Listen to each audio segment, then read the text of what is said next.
गुरु ब्रह्मा गुरुर्विष्णु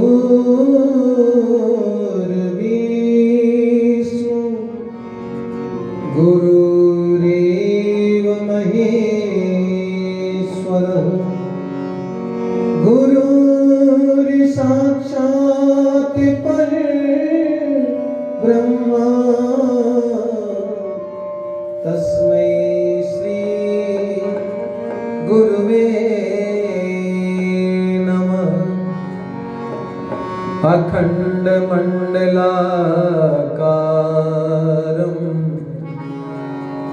व्याप्तं येन चराचरं तत्पदं दर्शितं येन तस्मै श्री गुरुवे नमः।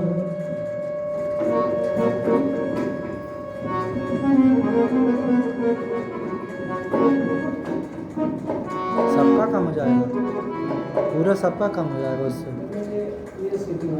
नहीं अब तो सही हो, आप तो वाला कर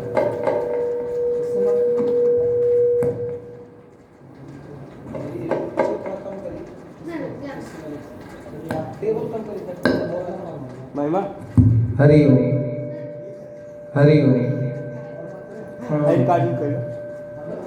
हरि ओम हरि ओम।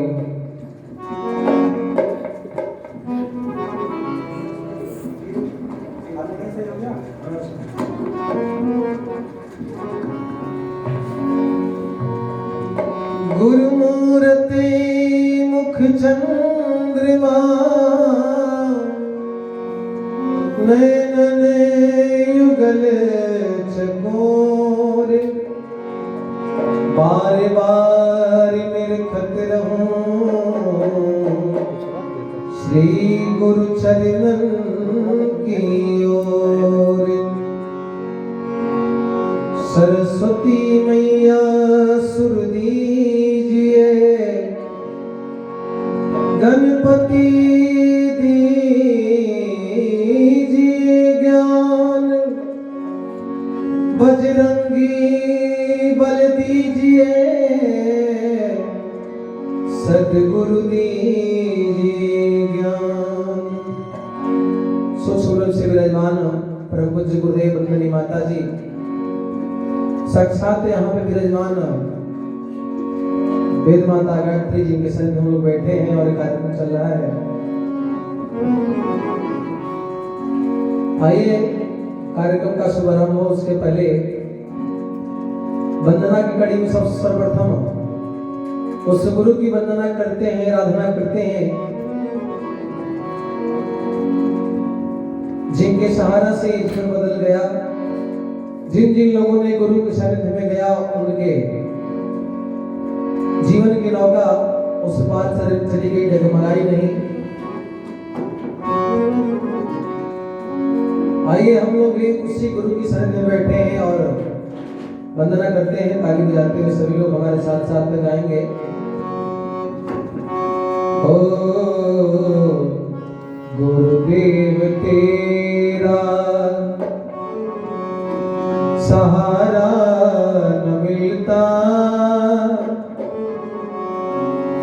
गुरुदेव तेरा सहारा न मिलता, ये जीवन हमारा दोबारा न मिलता। गुरुदेव तेरा सहारा न मिलता, ये जीवन हमारा दोबारा न मिलता। गुरुदेव तेरा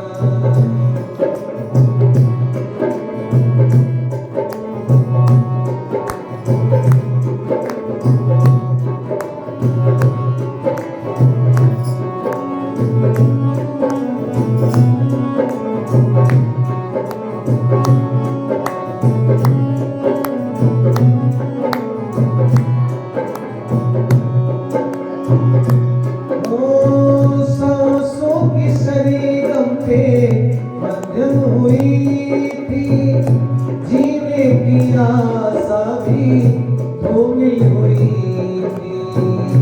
सांसों की सरगम मध्यम हुई थी, जीने की आशा धूमिल हुई थी। ओ सांसों की सरगम मध्यम हुई थी, जीने की आशा भी धूमिल हुई थी।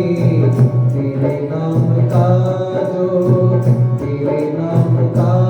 जो सहारा न मिलता, ये जीवन हमारा दोबारा न मिलता। गुरुदेव तेरा सहारा न मिलता, ये जीवन हमारा दोबारा न मिलता। गुरुदेव तेरा।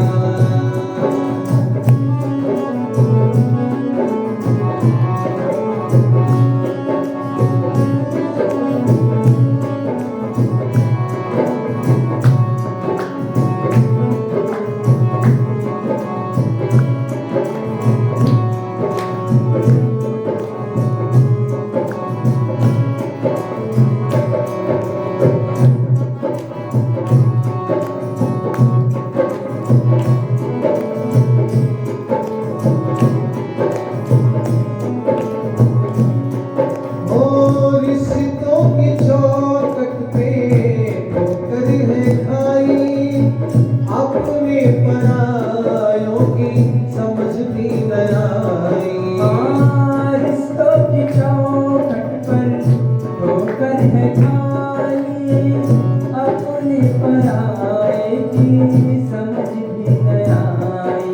ओ रिश्तों की चौखट पे ठोकर है खाई, अपने परायों की समझ भी न आई। सच्चा जो तेरा रिश्ता न मिलता, सच्चा जो तेरा रिश्ता न मिलता, ये जीवन हमारा दोबारा न मिलता। गुरुदेव तेरा सहारा न मिलता, ये जीवन हमारा दोबारा न मिलता।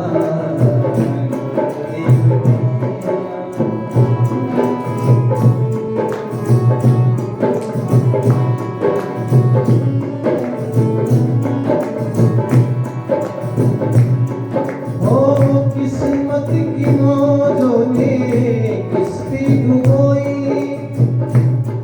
हो सब लुट गया तो तेरी याद आई। किस्मत की मौजों ने कश्ती डुबोई, जब शब लुटा तो तेरी याद आई। ओ किस्मत की मौजों ने किस्ती डुबोई, सब लुट गया तो तेरी याद आई। अगर तेरी किस्ती का किनारा न मिलता, ये जीवन हमारा दोबारा न मिलता। गुरुदेव तेरा सहारा न मिलता, ये जीवन हमारा दोबारा न मिलता। गुरुदेव तेरा। ओ गुरु जी की वंदना,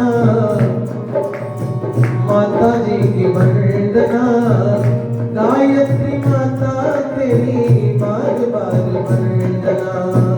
गुरु जी की वंदना, माता जी की वंदना, गायत्री माता तेरी बार बार वंदना। गुरु जी की वंदना, माता जी की वंदना, बार बार वंदना। गायत्री मैया तेरी बार बार वंदना।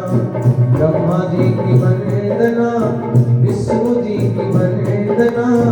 ब्रह्मा जी की वंदना, विष्णु जी की वंदना,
महाराज की जय। शांति कुंज हरिद्वार की जय। एप्लीकेशन और वीडियो कंप्रेशन।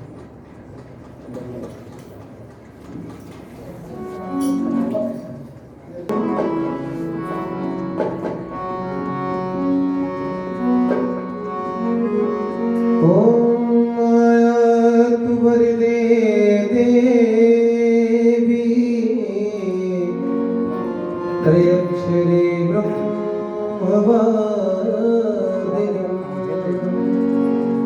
गायत्री छंदसा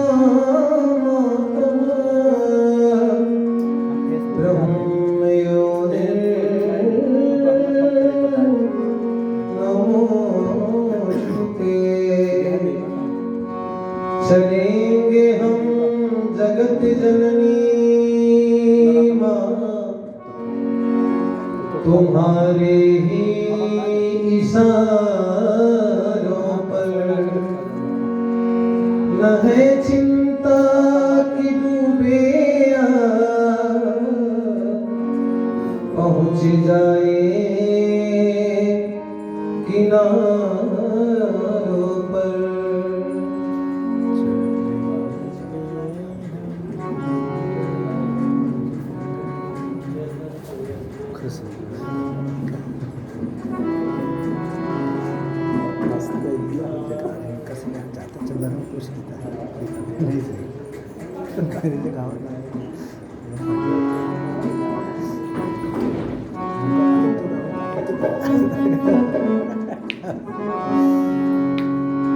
आइए सभी लोग हमारे साथ साथ ताली बजाते हुए माता की वंदना गाएंगे।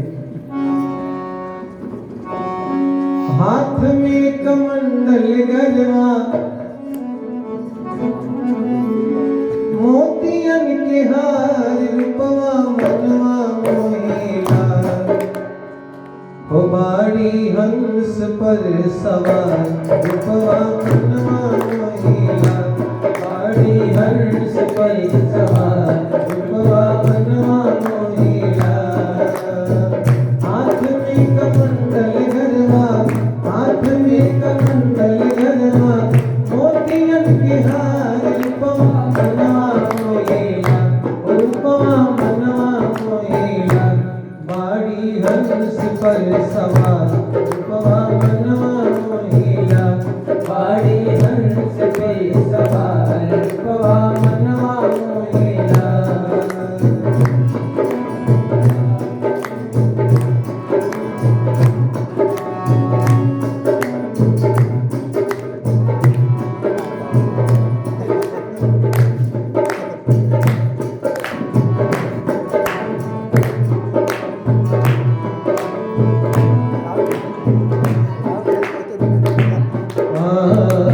माता गायत्री की महिमा बहारी माता गायत्री की महिमा बहारी ब्रह्मा विष्णु रुद्र पूजे पूजे पुरारी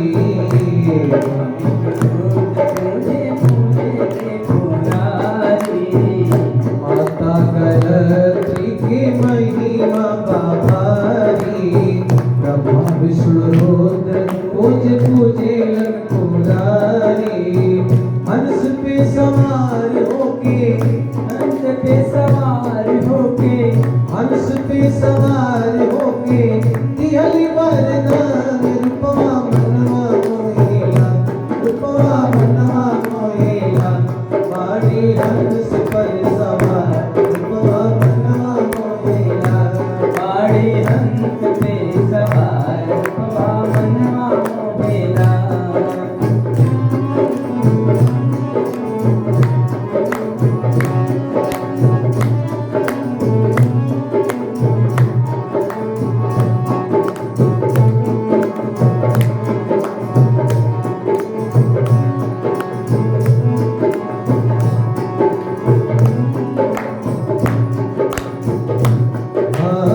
शांति कुंज हरिद्वार में माई के बखरिया शांति कुंज हरिद्वार में माई के बखरिया सदगुरु श्री राम मैया भगवती दुलरिया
दिखे महिमा भारी।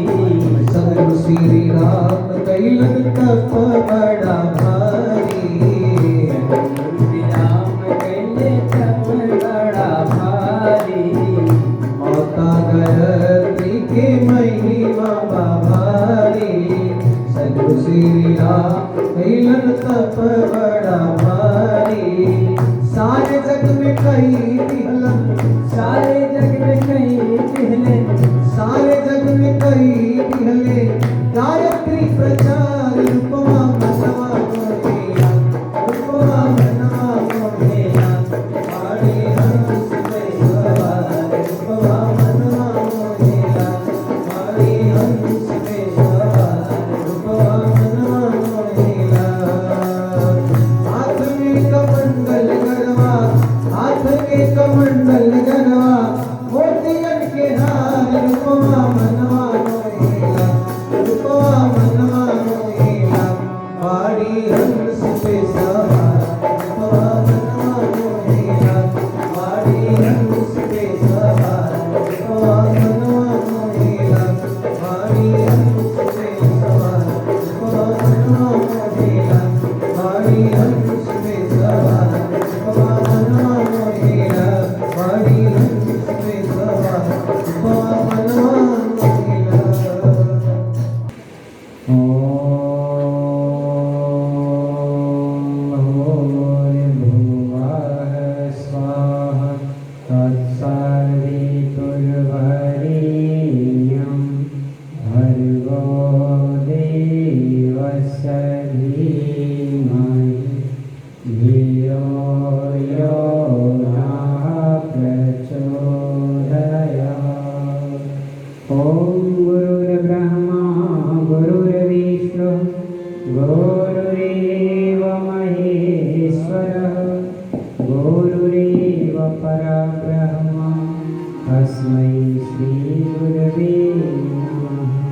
हरने को अज्ञान ज्ञान की ज्योति अखंड जलाई, भूपर लाने स्वर्ग योजना युग निर्माण चलाई। ज्ञान यज्ञ के लिए समर्पित जिनका जीवन सारा, उन सद्गुरु श्री राम चरण में विनम्र प्रणाम। ओम आयातु वरदे देवी त्रैक्षरे ब्रह्मवादिनी, गायत्री छन्दसां मातः ब्रह्मणे नमोस्तुते। कण-कण व्याप्त परम पूज्य गुरुदेव की चेतना माँ गायत्री का सूक्ष्म संरक्षण। यदि भगवान की गोद में बैठे हुए आत्मीय देवप्रिय भाइयों, देवी स्वरूपा माता रानी, आप सभी को नमन वंदन करते हुए आइए आज के सायंकालीन वेला का कार्यक्रम तथा सत्संग के माध्यम से प्रारंभ होने जा रहा है। हम सभी का परम सौभाग्य है कि नवरात्रि के प्रत्येक अवसर पर कथा में भाग लेने का अवसर प्राप्त होता है। परम गुरु गुरुदेव कहते हैं अपने 18 जो उन्होंने सत्संकल्प के 18 सूत्र दिए हैं, उसमें लिखते हैं कि अपने मन को कुविचारों और दुर्भावनाओं से बचाए रखने के लिए स्वाध्याय एवं सत्संग की व्यवस्था रखे रहेंगे। हम चाहे कितना भी समझदार क्यों न हो, चाहे हम कितना ही अच्छा सोचने वाले क्यों न हो, लेकिन इंद्रियों का ये स्वभाव है कि वो हमेशा गलत दिशा की ओर भागती है। इसलिए ऋषियों ने अपने अनुभव से मनुष्य के लिए निर्देश दिया कि आपको स्वाध्याय और सत्संग में भाग लेना चाहिए। आप चाहे कितना भी जानकार क्यों न हो, फिर भी आपको कथा सुननी चाहिए। आपके पास बहुत बड़ा ज्ञान होने के बाद भी आप कथा सुनने जरूर चाहिए। अर्थात अगर व्यक्ति जिज्ञासु है तो कभी अपने ज्ञान का अहंकार नहीं कर सकता। एक बार अरस्तु एक सामान्य व्यक्ति की बातों को बड़े ध्यान से सुन रहे थे। उनका शिष्य बगल में बैठा था। जब वो व्यक्ति बात करके चले गए तो उनसे पूछ बैठा कि गुरुदेव, आप तो इतने बड़े विद्वान हैं, इतने बड़े दार्शनिक हैं, बड़े बड़े लोग आपके संदेश को, आपके प्रवचन को, आपके व्याख्यान को सुनने के लिए आते हैं, और आप एक सामान्य व्यक्ति की बातें ऐसे सुन रहे थे जैसे कोई बहुत बड़ा आदमी हो।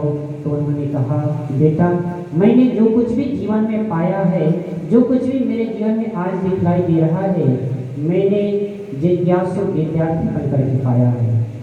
मैं जिज्ञासु विद्यार्थी बनकर के पाया हूँ, और इसीलिए मैं हमेशा विद्यार्थी बने रहना चाहता हूँ, क्योंकि विद्यार्थी बने रहने में मुझे आनंद आता है और मुझे सीख भी मिलती है। तो संसार का हर व्यक्ति जिसे हम ये समझते हैं कि अल्पज्ञ होगा, जो है बुद्धिहीन होगा, उसके पास भी कुछ ऐसे संदेश होते हैं जो हमारे जीवन के लिए उपयोगी हो जाते हैं। तो बातें तो बहुत होती है, लेकिन कुछ ही उसमें काम की होती है।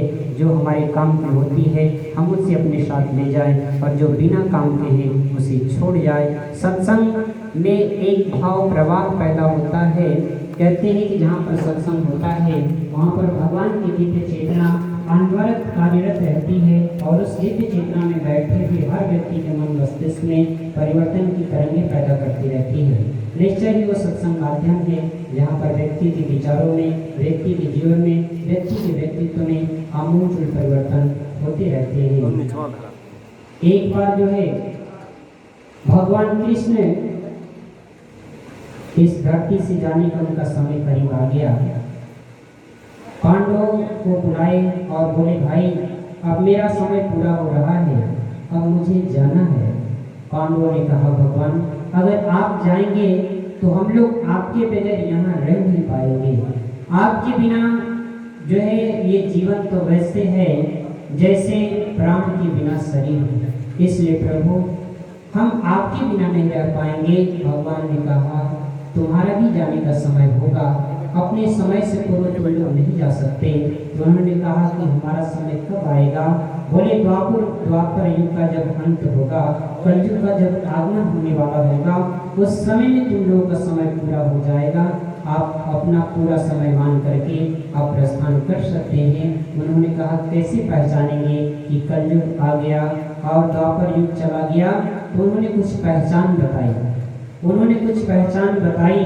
भगवान कृष्ण ने कहा, आप लोग जो है अलग अलग दिशाओं में जाइए, और जहां भी आपको आश्चर्य दिखलाई दे आप वहां से लौट आइएगा। सभी भाई अलग अलग दिशाओं में चले गए।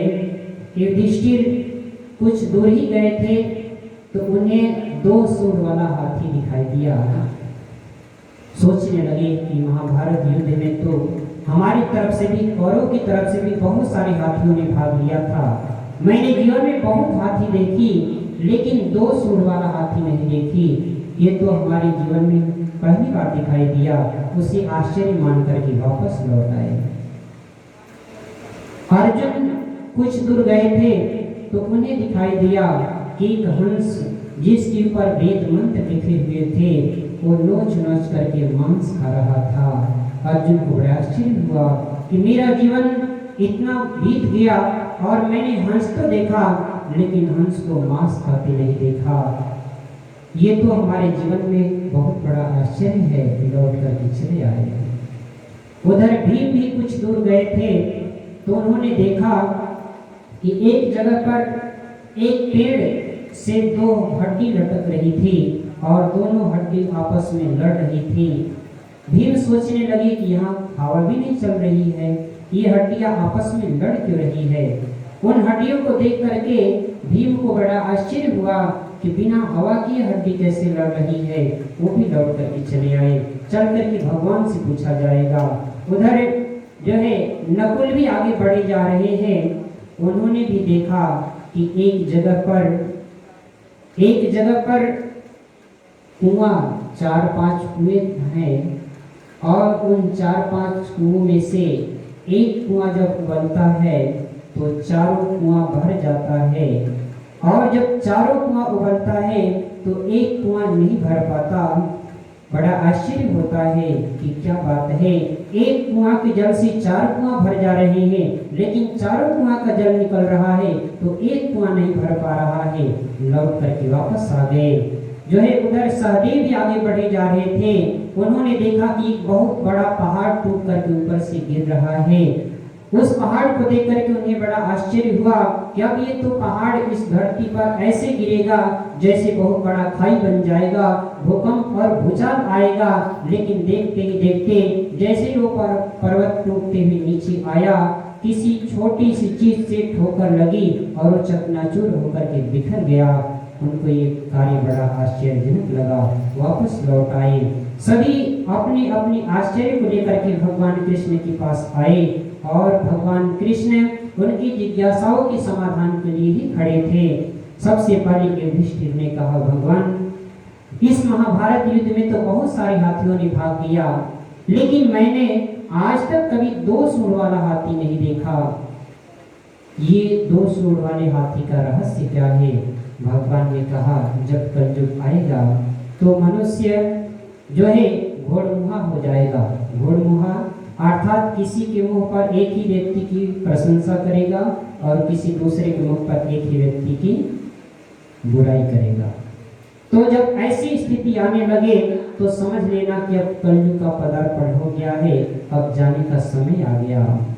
अर्जुन ने भी अपने प्रश्न को सामने रखा कि प्रभु, मैंने हंस तो बहुत देखा, लेकिन मैंने एक विचित्र हंस देखा और उस हंस के पंख पर वेद मंत्र लिखे हुए थे। और आश्चर्य तो ये है कि वह हंस नोच नोच करके मांस खा रहा था। भगवान गंभीर हो गए और उन्होंने कहा, अर्जुन, जब कलयुग आएगा तुम्हें ये भी दिखाई देगा, संतों का भेष बना करके, मंत्र दुपट्टा ओढ़ करके संत जैसे दिखलाई देने वाले व्यक्ति लोगों के खून चूसते नजर आएंगे, लोगों को सताते और दुखाते नजर आएंगे। जब ऐसी परिस्थिति तुम्हें दिखाई दे कि जो धर्म की पथ पर बढ़ाने वाले हैं लोगों की खून चूसने लगे, तो तुम समझ लेना कि कलयुग का ही प्रभाव है। तुम्हें वापस लौट जाना चाहिए। अब जो है जाने का समय आ गया है, ऐसा निर्धारित करके तुम लोगों को निकल जाना चाहिए। भीम भी कहने लगे, प्रभु, मैं जब रास्ते में आ रहा था तो एक पेड़ से 2 हड्डी लटक रही थी और बिना हवा के ही दोनों हड्डियां आपस में लड़ रही थी। भगवान ने कहा कि जब कलयुग आएगा तो ऐसा ही तुम्हें दिखाई देगा।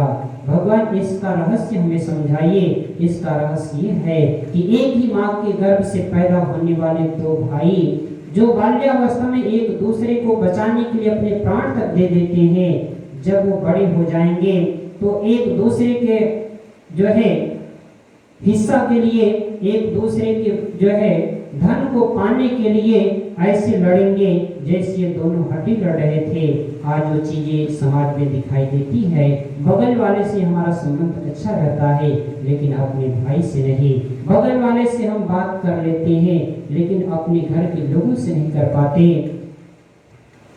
जो है नकुल ने भी अपनी समस्या रखी, प्रभु मैं रास्ते में आ रहा था तो मैंने देखा कि एक कुआं जब उबल रहा था तो 4 कुआं भर जा रहे थे, लेकिन जब 4 कुआं उबल रहे थे तो एक कुआं नहीं भर पा रहा था। इस रहस्य को बताइए।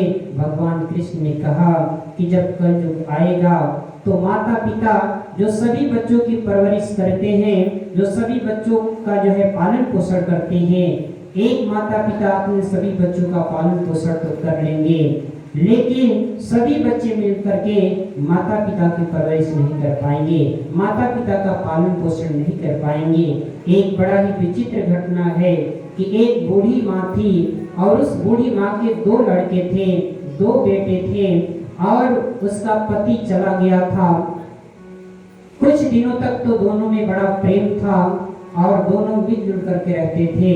धीरे धीरे समय बीत रहा था। कुछ दिन व्यतीत हुआ, दोनों में कुछ किसी बात को लेकर के खटपट हुई, दोनों अलग अलग हो गए। जो माँ थी वो छोटे बच्चे में थी। कुछ दिनों बाद जो है छोटी बहू दबाव देने लगी कि आपका बड़ा लड़का तो आपका पूरा हिस्सा लिया है लेकिन वो आपको खिलाता नहीं, तो दोनों में समझौता किया गया।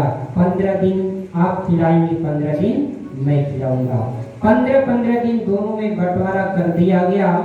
कहते हैं कि 15-15 दिन दोनों खिलाते, लेकिन जब 31 का महीना आ जाता तो 31वें दिन बूढ़ी माँ को व्रत रहना पड़ता, क्योंकि 15 दिन उनका पूरा, 15 दिन इनका पूरा।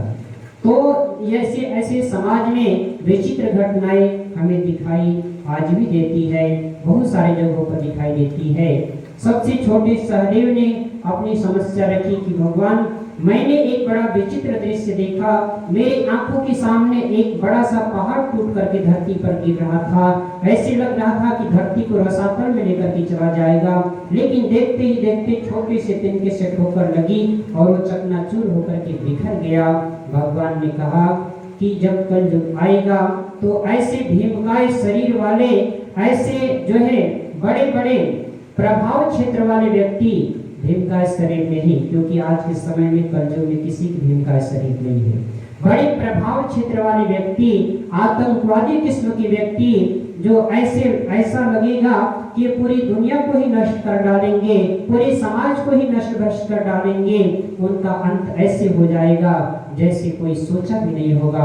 और आज हम लोग देखते हैं ऐसे ऐसे एक से एक आतंकवादी, एक से एक खूंखार व्यक्ति पैदा होते हैं और देखते ही देखते अचानक वो तिरोहित हो जाते हैं, गायब हो जाते हैं। भगवान ने कहा जब ऐसी परिस्थितियां समाज में दिखाई देने लगे तो समझ लेना कि कलयुग का आगमन हो गया है। अब हमें लौट जाना चाहिए, अब हमें प्रस्थान करना चाहिए। तो वो सारी चीजें आज के समय में घटित होते हुए हमारे समाज में दिखाई दे रही है। तो क्या इन परिस्थितियों के आगे घुटना टेक दिया जाए? ये परिस्थितियां ऐसी है कि इसमें समर्पण कर दिया जाए। बुराइयों का ही बोलबाला है, बुराइयां ही हमारे सर पर चढ़ करके बोल रही है, इसलिए हमें बुराइयों का ही समर्थन करना चाहिए। ऐसा नहीं, परम पूज्य गुरुदेव कहते हैं कि बुराइयां चाहे कितना बड़ा रूप लेकर के आए, चाहे कितना विकराल रूप धारण करके आए, लेकिन अच्छाई के सामने वो टिक नहीं सकती। कौरव की सेना जो है पांडव की सेना से बहुत बड़ी थी, लेकिन केवल सत्य का पक्ष लेकर के पांडव विजयी हो गए थे। रावण के समय में रावण की सेना के सामने भगवान राम की सेना का कोई अस्तित्व नहीं था। भगवान राम उस छोटी सी जो है सेना को लेकर के, गिद्ध, गिलहरी, रिछ, बांदरों को लेकर के जब लंका पर चढ़ाई किए तो सत्य के सहारे विजय उन्हें प्राप्त हुई। असत्य के रास्ते पर चल करके, अधर्म के रास्ते पर चल करके बढ़ते हुए बहुत सारे लोग आपको दिखाई देंगे, लेकिन उनका अंत जिसने देखा है वो वहीं से सावधान हो जाते हैं। बहुत सारी ऐसी घटनाएं, हम लोगों की अवस्था बहुत ज्यादा नहीं है, लेकिन इस अवस्था में ही बहुत सारे ऐसे लोगों को देखा गया है जो अधर्म के रास्ते पर चल करके अनैतिक पथ पर चलते हुए बहुत उन्नति और प्रगति कर लिए, लेकिन जब उनका अंत हुआ तो ऐसे अंत हो गया कि उनका स्वयं का जीवन भी घृणित हो गया। यहाँ तक कि जिस द्वार पर सैकड़ों लोग बैठे रहते थे, समाज में उनकी बहुत बोलबाला था, उनके द्वार पर कोई जाने वाला नहीं दिखाई देता। इसलिए धर्म के रास्ते पर चलते हुए, न्याय के रास्ते पर चलते हुए अगर हमें थोड़ा सा अभाव का सामना ही करना पड़े तो हमें उन अभाव में ही जी लेना चाहिए। परम पूज्य गुरुदेव ने हम सभी को धर्म के पथ पर चलने का निर्देश दिया है, इसलिए उनके निर्देशों का पालन करेंगे, धर्म पथ पर चलते हुए अपने जीवन को पूर्णता तक ले जाएंगे। लगाई हुना हो, लगाई ली हुना हो, लगाई ली हुना, सत्संग के सबुनिया लगाई ली हुना, सत्संग के सबुनिया लगाई ली हुना, लगाई ली हुना हो, लगाई ली हुना हो, लगाई ली हुना, सत्संग के सबुनिया लगाई ली हुना, सत्संग के सबुनिया लगाई ली हुना।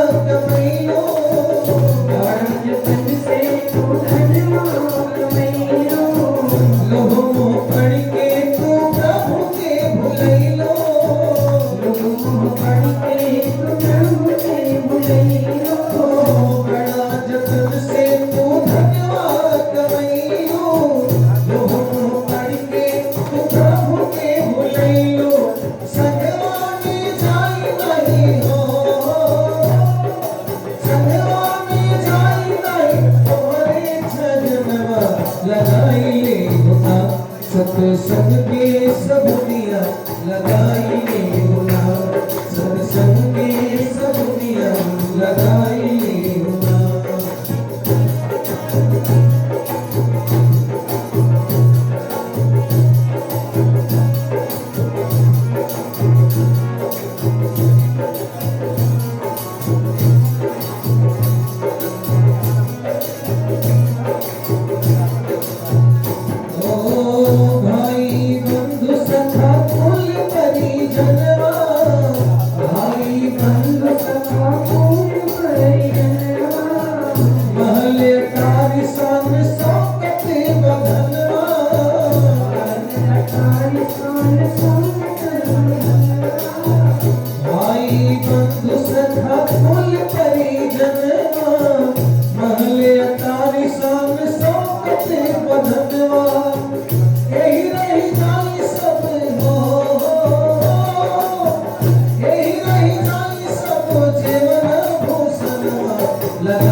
सत्संग के सब दिया लगाई होना सत्संग के सब दिया लगाई होना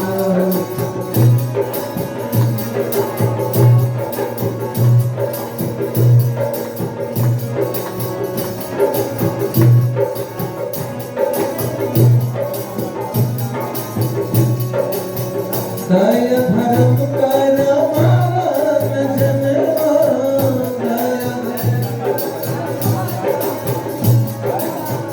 मनस मंदिर ताई करना भोजनवा मनस मंदिर के न भोजनवा यम के छुरी के धैया धेयनवा लगाई ले होना सत्संग के सब दिया लगाई ले होना सत्संग के सब दिया लगाई ले होना लगाई होना लगाई ले होना लगाई होना लगाई ले होना लगाई ले होना सत्संग के सब दिया लगाई ले होना सत्संग के सब दिया लगाई ले होना सत्संग के सब दिया लगाई ले होना सत्संग के सब दिया लगाई ले होना बोली गायत्री माता की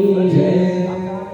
सत्संग हमारे जीवन में एक सावन की तरह है जो हर समय हमारे अंतरंग की मैल को धोता रहता है। बड़े गंभीर मुद्रा में बैठे हैं भाई, ताली वाली नहीं बजा रहे। अरे ताली बजाई कम से कम एक प्रेशर चिकित्सा हो। बोली गायत्री माता की एक गुरु जी थे, देखिए आवाज गंभीर है। बोली गायत्री माता की एक बार जो है एक गुरु जी थे, उन्होंने अपने शिष्यों को ब्रह्म ज्ञान का उपदेश दिया और उन्होंने कहा कि वो भगवान कण कण व्यापी है, घट घट व्यापी है, हर जीव में है। ब्रह्म हर जगह है, ब्रह्म सर्वव्यापी है, सब में समाया हुआ है। उसी में से एक शिष्य उनका ब्रह्मानंदी निकल गया। ब्रह्मानंदी जो हर जहाँ जाता वहाँ ब्रह्म ज्ञान की चर्चा करता। हमें ब्रह्म, तुम्हें ब्रह्म, उसमें ब्रह्म, उसमें ब्रह्म, सबको यही बताता। व्यवहार में भले नहीं था, साधनात्मक जीवनचर्या में स्वस्थता तक नहीं पहुंचा था, लेकिन गुरु जी की बात को मान करके वो सबको यही बताता कि भाई ब्रह्म सब जगह है, हमें भी ब्रह्म है, तुम्हें भी ब्रह्म है, पूरे कण में ब्रह्म समाया हुआ है। एक बार रास्ते में जा रहा था और इसके ब्रह्म ज्ञान की चर्चा के कारण सब उसको ब्रह्मानंदी बाबा कहने लगे। तो रास्ते में जा रहा था तो राजा साहब की हाथी पगला गई थी। हाथी को देख करके सब भागने लगे, उससे भी कहे अरे भाई तुम भी भागो। बोला क्यों भागो? अरे देखो सामने से हाथी आ रहा है। बोला आ रहा है तो आने तो उसमें भी दम, मुझमें भी दम। लोगों की बात नहीं सुना, लोगों ने कहा अरे भाग जाओ, पगलाया है। बोला पगलाया है तो क्या हुआ? ब्रह्म उसमें भी है, ब्रह्म हम में भी है, ब्रह्म ब्रह्म से मुलाकात होगी। तो नहीं माना, जो उसके साथी थे कहे जाओ ब्रह्म से मुलाकात करो, हम लोग तो चले। सबके सब भाग गए। ऊपर जो पिलवान बैठा था उसके भी कब्जे में हाथी नहीं थी। बोला अरे भाई रास्ता छोड़ कर के भाग जाओ भाग जाओ। वो बोला मैं भागने वाला नहीं हूँ, ब्रह्म को क्या खाए। तो भागा नहीं, हाथी लाया, उठा करके सूंड में लपेटा, उठा करके पटक दिया। हाथी पसली टूट गई। किसी तरह से उठा करके चरपाई पर गुरु जी के पास ले गए। गुरु जी से बोला आपका ज्ञान झूठा। बोला कि आपका ज्ञान झूठा, आपने तो कहा था कि सब में ब्रह्म है और मैं सब में ब्रह्म देख रहा था। हाथी में भी ब्रह्म था, मुझ में भी ब्रह्म था, तो ब्रह्म ने हमारा नुकसान क्यों कर दिया।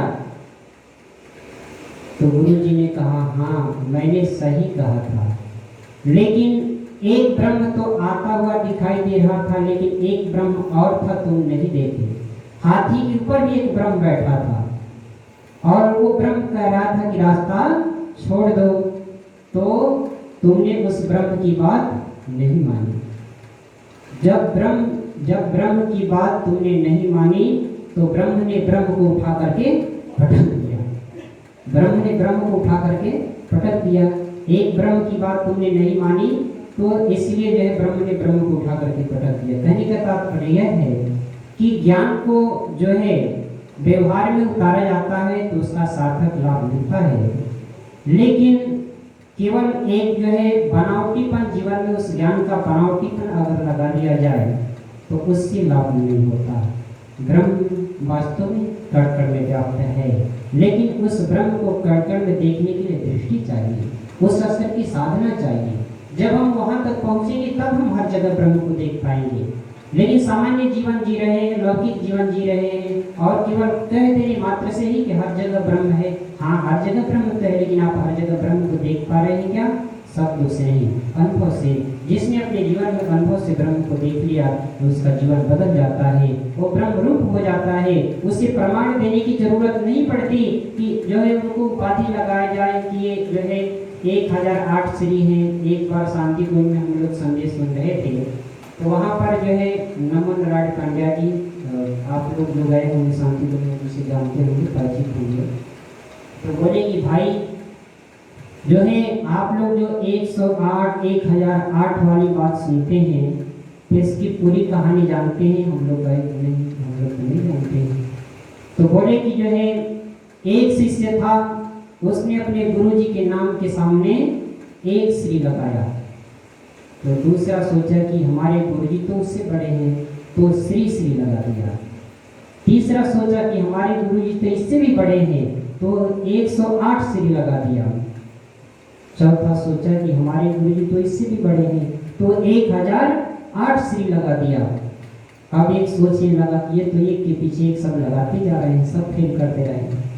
तो दिमाग लगाया और अपने गुरु जी के नाम के आगे लगा दिया अनंत श्री महाराज। अनंत श्री महाराज, इसके बाद श्री लगेगा नहीं। तो बहुत सारे लोग श्री लगा करके समाज में मार्गदर्शन कर रहे हैं, तो श्री से मतलब नहीं है।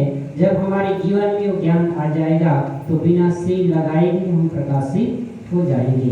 जो है लाइट को बताने की जरूरत नहीं पड़ती कि जो है लाइट कहाँ पर है। लाइट जहाँ रहती है वहाँ उजाला फैलाई रहती है।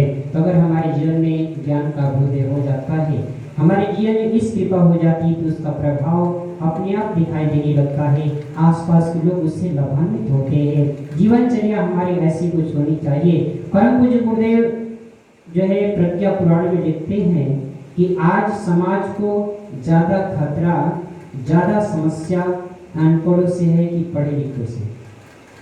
आज जो है समाज में ज़्यादा खतरा अनपढ़ लोगों से है कि पढ़े लिखे लोगों से। अगर सही से दिमाग लगाएंगे तो पढ़े लिखे लोगों से। सामान्य स्तर पर सोचिए, एक अनपढ़ व्यक्ति खूब करेगा तो 8-10 गाय भैंस पाला है तो 2-4 लीटर उसमें पानी डाल देगा। लेकिन पढ़ा लिखा इंसान न गाय पालने की जरूरत है न भैंस पालने की जरूरत है। आपको कितना दूध चाहिए, आप जो है किसी भी शादी में, जब शादी का समय आए, आप किसी भी शादी में जाइए, आपको छेना से नीचे मिठाई नहीं मिलती है। तो इसका मतलब क्या है कि जैसे ही लगन आता है गाय भैंस का दूध बढ़ जाता है। गाय भैंस का दूध नहीं बढ़ता, विद्वानों की खोपड़ी से दूध निकलने लगता है। आज तो दूध का ऐसा व्यापार हो गया है कि अगर आपको कुंटल का कुंटल दूध चाहिए तो बिना गाय भैंस के ही दूध आपके दरवाजे पर आ जाएगा। यूरिया घोल करके, पाउडर घोल करके, केमिकल घोल करके दूध तैयार कर दिया जाता है। चाहे आप मर जाओ, चाहे आपके पूरे नात रिश्तेदार मर जाए, बस हमारे जेब में पैसा आना चाहिए। आज व्यक्ति संकीर्ण स्वार्थ वाला बन गया, संकीर्ण सोच वाला बन गया, स्वार्थपरती हो गया। अपने लाभ के लिए दूसरों का अहित करने में, दूसरों का जो है बहुत बड़ा अहित करने में संकोच नहीं करता। आज पढ़ा लिखा इंसान जो बुद्धि निर्माण में लगनी चाहिए वह बुद्धि आज विनाश में लग रही है। जो बुद्धि सृजन में लगनी चाहिए थी, आज वह बुद्धि जो है किसी की जेब काटने में, आज वह बुद्धि किसी को नीचे गिराने में लग रही है। परंतु जो गुरुदेव कहते हैं कि आज बुद्धि की जरूरत नहीं, आज सद्बुद्धि की जरूरत है। क्योंकि अगर सद्बुद्धि नहीं मिलेगा व्यक्ति को तो चाहे कितना भी बुद्धिमान हो वो गलत काम करता ही रहेगा। एक व्यक्ति एक गुरुजी के पास गया और बोला, गुरुदेव मैं कुविचारों से, दुर्विचारों से, दुर्भावनाओं से तंग आ गया हूँ, परेशान हो गया हूँ, इन्हें कैसे दूर किया जाए? मैं बार बार दूर करता हूँ, ये बार बार चली आती है। उन्होंने कहा, अच्छा तुम्हारे नाखून एक बार काट देते हो तो इसके बाद बढ़ता है कि नहीं बढ़ता है? हाँ गुरुजी बढ़ता है। तो क्या करते हो? काट देते हो। किसी से शिकायत करते हो? नहीं, किसी से शिकायत नहीं करते। बाल बढ़ता है तो काटते हो? हाँ काटते हो। उसके बाद बढ़ता है कि नहीं बढ़ता है? हाँ बढ़ता है। फिर क्या करते हो? काट देते हो। दाढ़ी बढ़ती है? हाँ बढ़ती है। तो क्या करते हो? शिकायत करते हो? नहीं, किसी से शिकायत नहीं करते। तो क्या करते हो?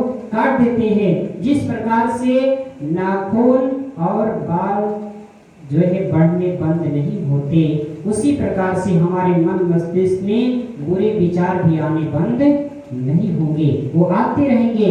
अपने बाल के लिए कभी आप शिकायत नहीं करते, अपने नाखून के लिए आप कभी शिकायत नहीं करते, वैसे ही दुर्विचार और दुर्भावनाएं आपके मन में आने लगे तो उसे शिकायत करने से दूर नहीं होगा, बल्कि इसके लिए आपको अच्छे साहित्यों का अध्ययन करना पड़ेगा, भगवान के पास बैठना पड़ेगा, सत्संग का आश्रय लेना पड़ेगा।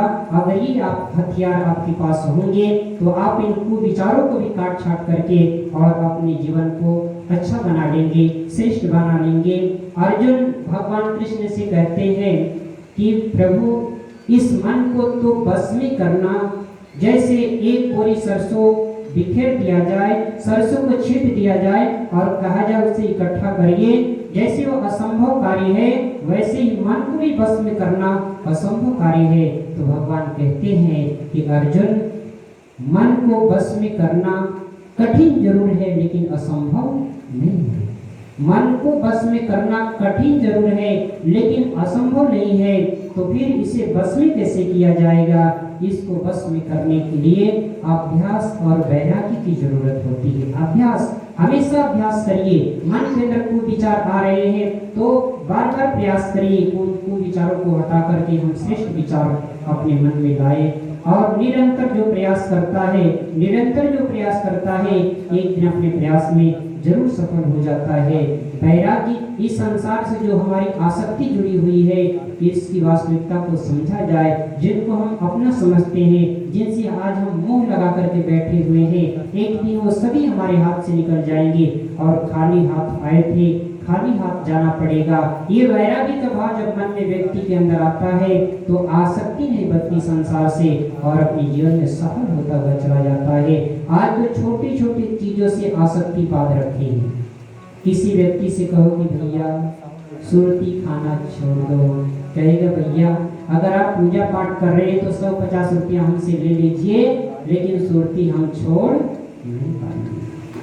आज हम सुरती की क्या बन गए हैं? गुलाम। सुरती के गुलाम बन गए हैं। हम तो ये सोचते हैं कि हम तो आजाद हैं, हमारे पर कौन कब्जा कर सकता है, हमें कौन गुलाम बना सकता है। लेकिन वास्तव में उससे पूछा जाए तो सुरती ने उसे क्या बना रखा है? गुलाम। जब लत लगती है तब खाने के लिए तैयार हो जाता है। एक दिन घर में भोजन न रहे तो पड़ोसी को नहीं बताएंगे, हमारी नाक कटेगी, इंसल्ट होगी। लेकिन खैनी खत्म हो जाए तो 5 पड़ोसी के सामने पहुंच जाएंगे, भैया रखे हैं क्या थोड़ा, उसे मांगने में संकोच नहीं होगा। 5 लोगों को बता देंगे कि हमारे यहाँ सुरती खत्म हो गई। भोजन नहीं है तो किसी को नहीं बताएंगे, एक दिन भूखे रह लेंगे, लेकिन सुरती खत्म हो जाए तो 5 लोगों को जरूर बता आएंगे। आज नशा व्यसन आज हमारे जीवन में ऐसे घर कर गया है, क्या हम उसकी गुलाम बने बैठे हुए हैं। एक व्यक्ति डॉक्टर के पास गया, डॉक्टर साहब दवा लिख रहे थे और दवा लिख करके बोले कि भाई देख तू किसान है और तू बीड़ी पिया है, इसीलिए तेरे फेफड़े में धुआं पहुंच गया है। अगर तू स्वस्थ होना चाहता है, ठीक होना चाहता है, तो आज से बीड़ी पीना छोड़ दे। और उस किसान के सामने वो डॉक्टर सिगरेट जला करके फूंकी मार रहा है। बताइए, उस अनपढ़ किसान का कलेजा बीड़ी जला सकती है, पढ़े लिखे डॉक्टर का कलेजा और सिगरेट नहीं जला सकता। आज जो व्यक्ति जान जानी नर करही ढिठाई वाली हाल है। आज व्यक्ति जानता है कि उससे नुकसान हो रहा है, लेकिन फिर भी कर रहा है। क्यों? क्योंकि प्रकृति से मजबूर है, अपनी आदतों से मजबूर है। आदतों ने उसके ऊपर कब्जा जमा रखा है, आदतों ने उसे गुलाम बना रखा है। जब चाहती है आदतें, तब वो व्यक्ति उसी तरह से काम करता है जैसे आदतें उसे करवाना चाहती है। एक व्यक्ति डॉक्टर के पास गया, डॉक्टर दवा लिखना चालू कर दिया, बोला भाई देख तू बहुत नशा किया है और नशा करने के कारण ही तेरी ये दुर्दशा हुई है। तू जो है एक काम कर, मैं दवा तो दे रहा हूँ, लेकिन ये दवा काम तब करेगी जब तू परहेज करेगा। बोला डॉक्टर साहब मैं परहेज नहीं कर पाऊंगा, जितनी महंगी दवा देना हो दे दीजिए, परहेज मैं नहीं कर पाऊंगा। तो डॉक्टर साहब सोचे कि दवा तो मैं दे दूंगा, लेकिन बिना परहेज के काम करेगी नहीं, और जब ये ठीक नहीं होगा तो 10 लोग को और बताएगा कि मैं उस डॉक्टर को इतने पैसे की दवा की और मैं ठीक नहीं हुआ। तो बोला कि आपको दवा लेने की जरूरत नहीं है और आपको परहेज करने की भी जरूरत नहीं है। बिना दवा लिए, बिना परहेज किए ही आपको कई फायदे हो जाएंगे। कई फायदे? हाँ। तो बोला कौन सा फायदा? बोले कि सबसे पहला नंबर तो आपके घर में चोर नहीं पड़ेंगे, आपके घर में चोर नहीं पड़ेंगे। दूसरा लाभ ये होगा कि आपको कुत्ते नहीं काटेंगे, और तीसरा लाभ ये होगा कि आप बूढ़े नहीं हो पाएंगे। तो व्यक्ति बड़ा खुश हुआ। तीनों सकारात्मक है। कौन चाहता है कि हमारे घर में चोर पड़ जाए, जो कमा करके रखे हैं लेकर के भाग जाए? कोई चाहता है क्या? कोई नहीं चाहता है। तो खुश हो गए। दूसरा, कुत्ते नहीं काटेंगे। हम चाहता है कुत्ता काटने लंबी लंबी सुई लगाना पड़े, किसी की इच्छा है क्या? तो वो भी खुश हो गया। तीसरा, कोई बूढ़ा होना नहीं चाहता, सब चाहते कि मैं जवान बना रहूं। तो तीनों सकारात्मक उसे दिखाई दिए। लेकिन बोला डॉक्टर साहब जो आप बात बता रहे हैं ये मुझे बड़ी विचित्र मालूम पड़ रही है, क्योंकि ऐसा लाभ मुझे क्यों मिलेगा? मैं तो नशेड़ी आदमी, मैं तो नशा करने वाला आदमी। तो डॉक्टर साहब ने कहा भाई तो सिगरेट पीना नहीं छोड़ेगा, दारू पीना नहीं छोड़ेगा, गांजा पीना नहीं छोड़ेगा, तो खांसी भी तुझे छोड़ने वाली नहीं। जहाँ रहेगा रात भर खांसता रहेगा, तो चोर आएंगे तो समझेंगे कि ये घर में आदमी जग रहा है, चलो आगे बढ़ते हैं। तो चोर से बच जाएंगे। दूसरा लाभ, आपको कुत्ते नहीं काटेंगे, क्योंकि कफ बन बन करके पूरे शरीर से जीवनी शक्ति बाहर निकल जाएगी। ये जो 2 पैर भगवान ने दिया है, शरीर को संभालने में समर्थ नहीं होगा। एक तीसरे पैर की जरूरत पड़ेगी, अर्थात लाठी। और जब लाठी आपके साथ रहेगा तो कुत्ता भी आपके पास नहीं आएगा। और तीसरा लाभ, आप बूढ़े नहीं हो पाएंगे, क्योंकि बूढ़ा होने से पहले ही आपकी विदाई हो जाएगी। बूढ़ा होने से पहले ही आपकी विदाई हो जाएगी, इसलिए बुढ़ापा भी आपके पास आने वाली नहीं है। बात समझ में आ गई? बोला डॉक्टर साहब आप दवा लिखिए, मैं परहेज भी करूंगा। आज व्यक्ति कब सावधान होता है? जब डॉक्टर ये कह देता है कि अब इसके आगे आपने कदम बढ़ाया तो मेरी दवा तो काम करेगी नहीं, इसके आगे अब भगवान भरोसे। तो व्यक्ति सतर्क हो जाता है कि भाई अब इसके आगे मैंने कदम बढ़ाया तो डॉक्टर तो पहले से जवाब दे दिया है, और भगवान भरोसे की मतलब मरने से सबको डर लगता है, तो वहाँ पर सावधान हो जाता है। भले बिना नमक का खाना पड़े तैयार हो जाएगा, भले बिना मीठा का खाना पड़े तैयार हो जाएगा, भले जूसे पीना पड़े तैयार हो जाएगा। क्यों? क्योंकि कोई मरना नहीं चाहता, हर व्यक्ति जीना चाहता है। तो जीने के लिए जरूरी है कि अपनी आदतों को सही बनाया जाए, अपनी आदतों को सही बनाया जाए। आदत बुरी सुधार लो, बस हो गया भजन। भजन कुछ नहीं है, अपनी आदतों का सुधार अपने जीवन का परिष्कार ही है। अगर इसमें हम सफल हो गए तो हमारे जीवन में बहुत बड़ा बदलाव हो जाता है।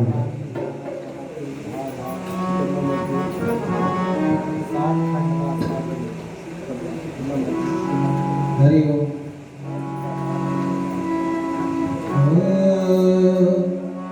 जगत में कोई न परमाने, ये सभी लोग हमारे साथ साथ है।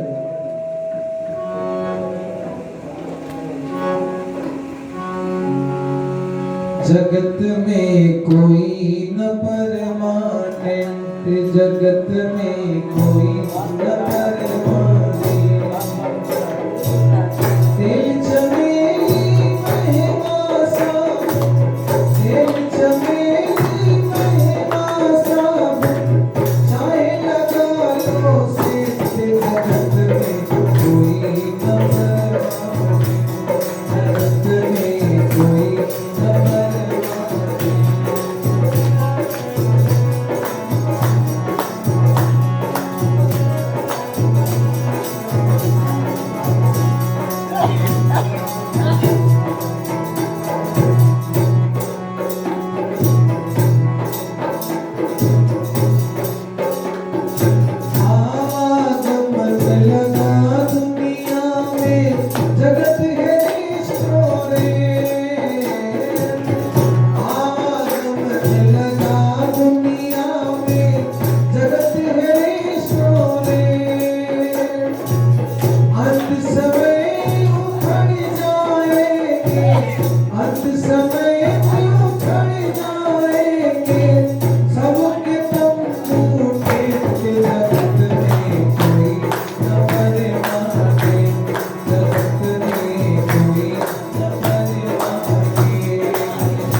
चीज़ हम देखते हैं उन सभी चीज़ों में हर क्षण हर पल परिवर्तन हो रहा है, बदलाव हो रहा है। अपने जीवन के ऊपर एक दृष्टि डाले तो हमारा जीवन आज कितना बदलाव हुआ है। कभी हम एक बालक के रूप में किशोरावस्था में थे, जीवावस्था में पहुँचे, वह सुंदर छवि, वह सरोना रूप आज हमारे पास नहीं है, वह बदल गया। कुछ समय में युवावस्था आई, वो भी बदल गई, वृद्धावस्था आई, वो भी परिवर्तित हो रही है। तो हर क्षण हर पल परिवर्तन हो रहा है, बदलाव हो रहा है। इस परिवर्तनशील संसार में अगर कुछ नहीं बदल रहा है तो है परमात्मा, वो है भगवान। इसलिए उस अपरिवर्तन परमात्मा को अपने हृदय में बैठाने का हम सभी निरंतर प्रयास करते रहेंगे। प्रश्न ये है कि हम गंदी चीज़ों को अपने जीवन में शामिल करना नहीं चाहते, हम नशा नहीं करना चाहते, कोई बुरी आदतें अपने जीवन में शामिल करना नहीं चाहते, लेकिन न चाहते हुए भी वो गंदी आदतें हमारे जीवन का अभिन्न अंग बनी हुई है। इसके पीछे कारण क्या है? इसके लिए प्रज्ञा पुराण में परम पूज्य गुरुदेव ने एक दृष्टांत सुनाया है। एक धोबी था और धोबी दो जानवरों को पाल करके रखा था, एक घोड़ा और एक गधा। धोबी ने दो जानवर पाला, एक घोड़ा और एक गधा। सभी जानते हैं कि घोड़ा मजबूत होता है, गधा कमजोर होता है, लेकिन धोबी ने उल्टा ही घोषणा कर दी। उसने कहा कि मैं आप सभी को ये दिखा दूंगा कि गधा मजबूत होता है और घोड़ा कमजोर होता है। उसकी बातों पर सभी ने अविश्वास प्रकट किया। बोला 3 महीने बाद जो है दंगल होगा घोड़े और गधे में, आप लोग देख लीजिएगा कौन मजबूत है। और उसके पास दोनों थे, घोड़ा भी था, गधा भी था। घोड़े को तो खिलाना कम कर दिया और गधे को खिलाना चालू कर दिया। जो घोड़े का भोजन था गधे को खिलाता और गधे वाला भोजन घोड़े को देता। घोड़ा मन में आता तो खाता, नहीं तो वैसे खड़ा का खड़ा रहता। धीरे धीरे समय बीतता गया, घोड़ा कमजोर होता गया, गधा मजबूत हो गया। 3 महीने बाद पूरे गांव में उसने घोषणा कराई कि आज घोड़े और गधे की लड़ाई होने वाली है। आप सभी ग्रामवासी उस लड़ाई को देखने के लिए मैदान में आए। इतनी भीड़ उमड़ी जितनी आज कथा सुनने के लिए लोग नहीं आए। चारों तरफ से लोग घेराई जो है गोला बनाकर खड़े हो गए। चलो देखते हैं दोनों में कौन जीतता है। तो घोड़ा तो पहले से कमजोर और गधा खा पी कर यूं मोटा तगड़ा। जैसे ही उसने छोड़ा वैसे दौड़ करके गधे ने धक्का दिया और घोड़ा पलट गया।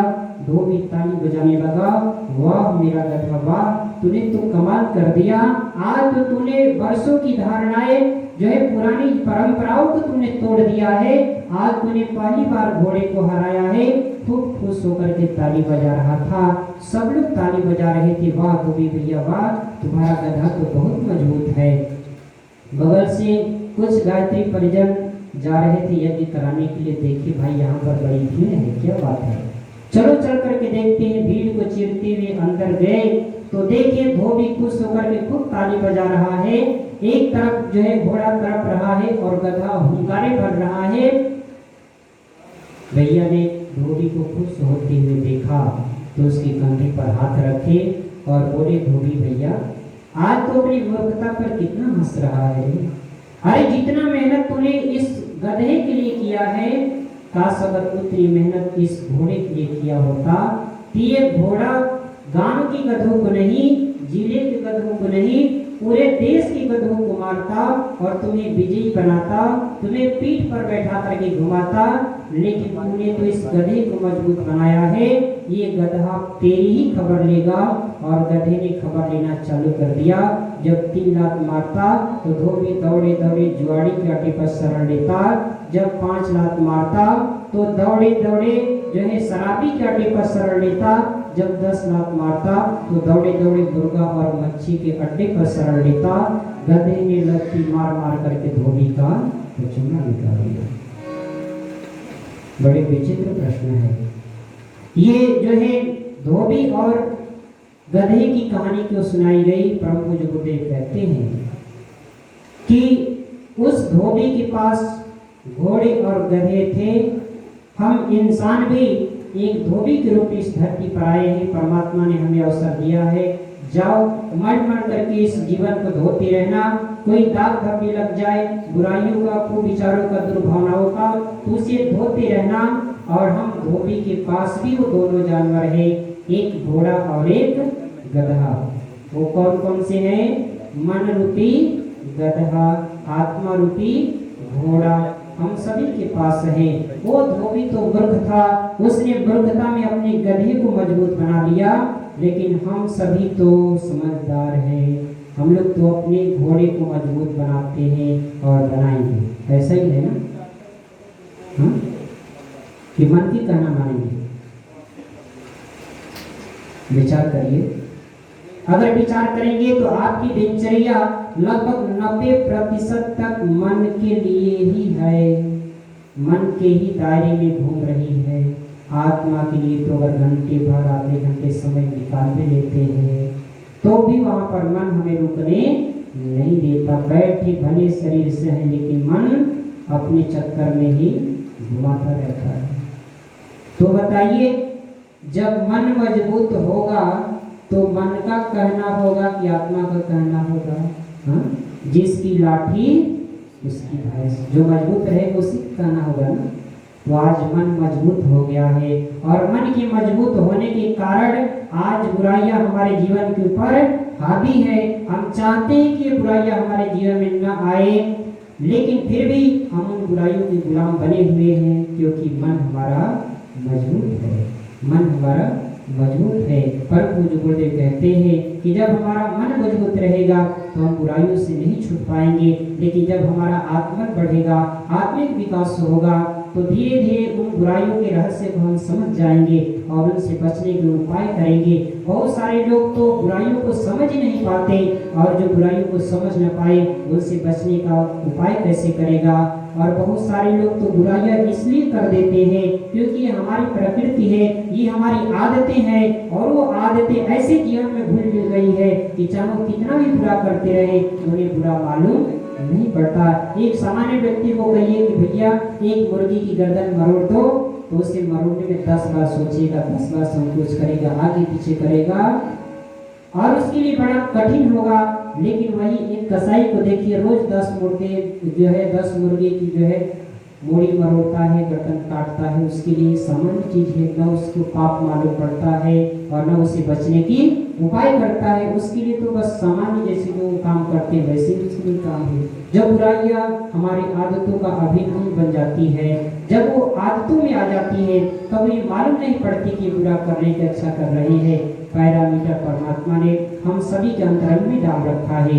बुरा क्या है, अच्छा क्या है, हम स्वयं जानते हैं। कोई बाहरी बताए या ना बताए, हमें तो मालूम हो ही जाता है कि हम अच्छा कर रहे हैं कि बुरा कर रहे हैं। आदतों के परवश होकर के हम भले ही करते हैं, लेकिन आत्मा की आवाज, आत्मा की पुकार को सुनने वाला व्यक्ति निश्चय ही अपने जीवन में सुख शांति समृद्धि प्राप्त करता है। हम आत्मिक पथ पर चलेंगे, आत्मा की आवाज सुनेंगे और आत्मपथ की ओर कदम बढ़ाएंगे, ऐसा भाव करते हुए आइए आज की कथा को यहीं पर विराम देते हैं। क्योंकि समय 8 बजे का दिया गया है और घड़ी 8 से ऊपर जा रही है, तो कल जो है 8:30 बजे खत्म किया गया था, तो कुछ लोग कह रहे थे कि समय ज़्यादा लगा दिए हैं, तो इसलिए जो है अभी आरती होते थे 8:30 पहुँच ही जाएंगे। तो आरती की व्यवस्था बनाएं, तब तक एक छोटी सी वंदना दोहराते हैं। सीख नहीं पाए चादर ओढ़ने का ढंग रे, मैली चादर पर कैसे चढ़ पाए रंग रे, मैली चादर पर कैसे चढ़ पाए रंग रे। सीख नहीं पाए चादर ओढ़ने का ढंग रे, मैली चादर पर कैसे चढ़ पाए रंग।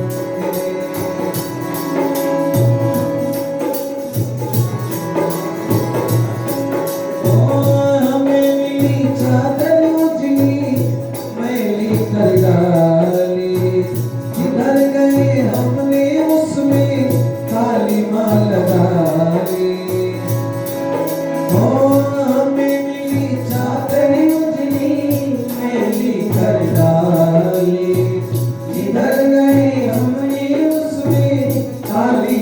लगाई मैला अब अंतरंग है मैला बहिरंग रे मैली चादर पर कैसे चढ़ पाए रंग रे मैली चादर पर कैसे चढ़ पाए रंग रे आओ हर कलमश मन को सेवा से धोले आओ हर कलमश मन के सेवा से धोले सबको अपना ले मन से हम सबके होले सबको अपना ले मन से हम सबके होले आओ हर कलमश मन को सेवा से धोले सबको अपना ले मन से हम सबके होले सेवा है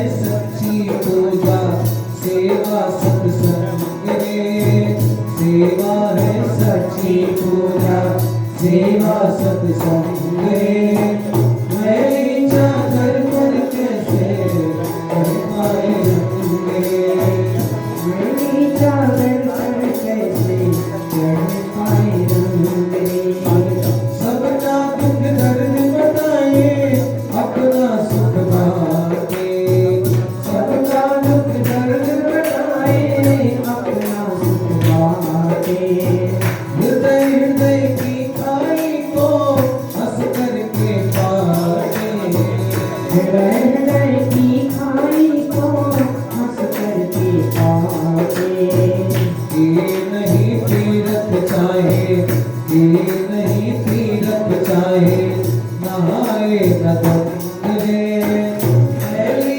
चादर पर कैसे चढ़ पाए रंग रे ओ जीवन में शेष रहेगी फिर नहीं निराशा पल भर आलस न होगा फिर कभी जरा सा होगा उत्साह मौका नित नहीं होगा रे मैली चादर पर कैसे चढ़ पाए रंग रे मैली चादर पर कैसे चढ़ पाए रंग रे मैली चादर पर कैसे चढ़ पाए रंग रे बोली गायत्री माता की जय। परम पूज्य गुरुदेव की जय। आए आरती चलाने इस स्थान पर खड़े हो जाएंगे आरती चलाएंगे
जन सेवक से ममता हमको, जन सेवक से ममता हमको, ये कृपा करुणा निधान की, कृपा करुणा निधान की, आरती से जय पुराण की, आरती से जय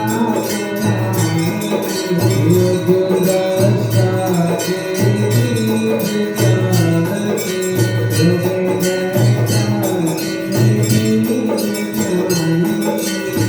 ओम कर्पूर गौरम करुणावतारम संसार सारम भुजगेन्द्रहारम सदा वसंतम हृदयारविन्दे भावं भवानी सहितं नमामि। त्वमेव माता च पिता त्वमेव त्वमेव बन्धु च सखा त्वमेव त्वमेव विद्यां द्रविणं त्वमेव त्वमेव सर्वं मम देव देव त्वमेव सर्वं मम देव देव। बोली गायत्री माता की यानि कानि च पापानि ज्ञाताज्ञातकृतानि च तानि सर्वाणि नश्यन्ति प्रदक्षिणा पदे पदे। ॐ देव शान्ति अन्तरिक्षं शान्ति पृथिवी शान्तिराप शान्तिरोषधयः शान्ति वनस्पतयः शान्ति विश्वे देवाः शान्ति ब्रह्म शान्ति सर्वं शान्ति शान्तिरेव शान्ति सामा शान्तिरेधि। ॐ शान्ति शान्ति शान्ति सर्वारिष्टसु शान्तिर्भवतु। बोली गायत्री माता की, यज्ञ भगवान की, वेद भगवान की, भारत माता की, भारतीय संस्कृति की।